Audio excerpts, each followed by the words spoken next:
Takpan mo muna natin. Dahil siguradong maalat ito.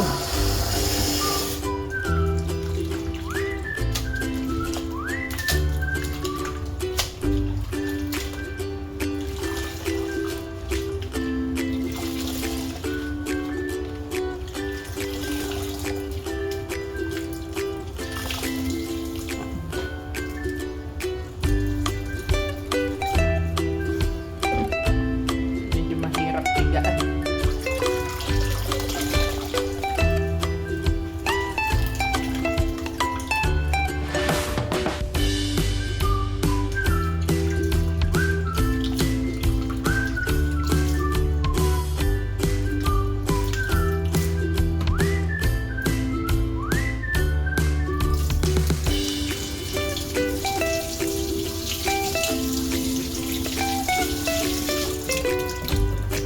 Yan. So, yan na po siya. Pero isang beses pa. Baka maalat pa yan. So, yan. Tapos ko na pong pigaan. So, next. Luto na po naman. So, yan po yung ating pork. Luto na natin.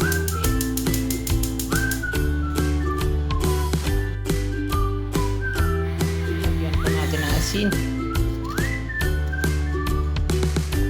Yan.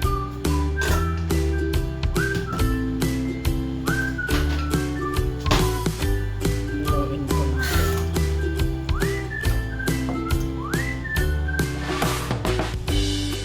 Yan muna natin dyan. Kumulo para maluto. Yan. Mamantika na po yung karne ng baboy.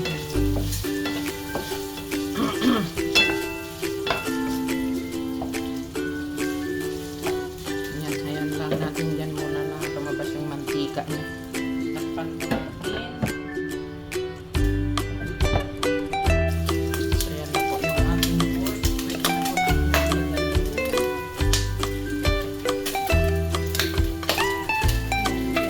Bawang. Lahat yan. Parang masalan na yung halo kasi tumigilangsik.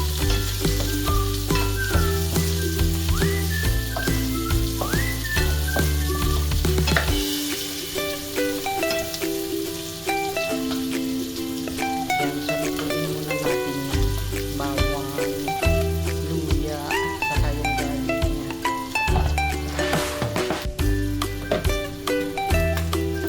Yan, halo-haloin po natin.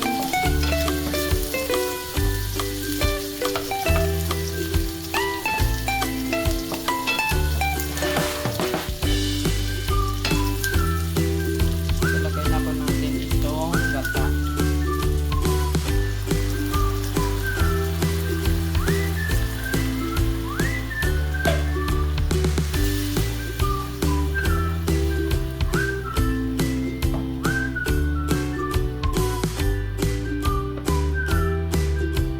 Pakuloyin lang natin konti. Ilagay na po natin yung dahon ng kasaba. So yan, kumukulo na siya. Lagay na po natin.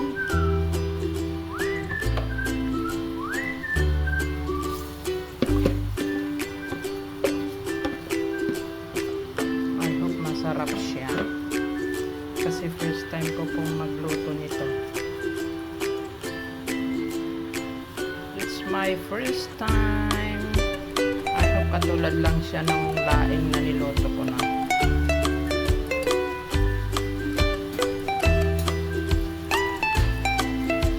Gamitan mo lang ng chopstick kasi mahirap haluin. Masyadong nabigat.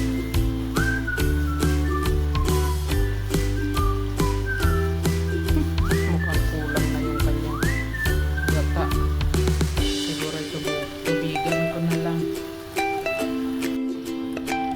Dagdagan ko natin ng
yung lasa niya.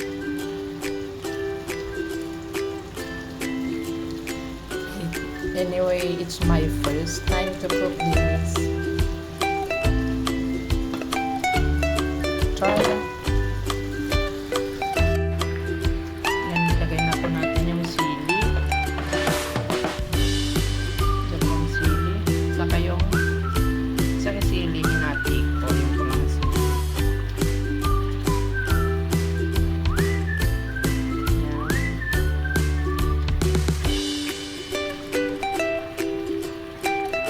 Natin dyan na maluto hanggang maubos yung sauce. So yan na po yung maluto natin cassava leaves. Tinikman ko, masarap naman. Hindi naman siya mapait or what. Masarap siya. Marami yung kanya. Maraming sabaw kanina.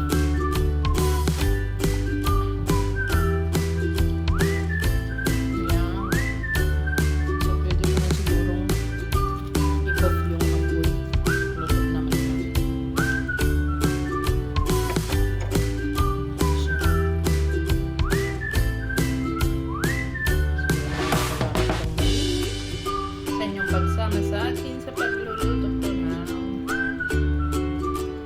cassava leaves. So, maraming salamat po. Thank you, and God bless everyone.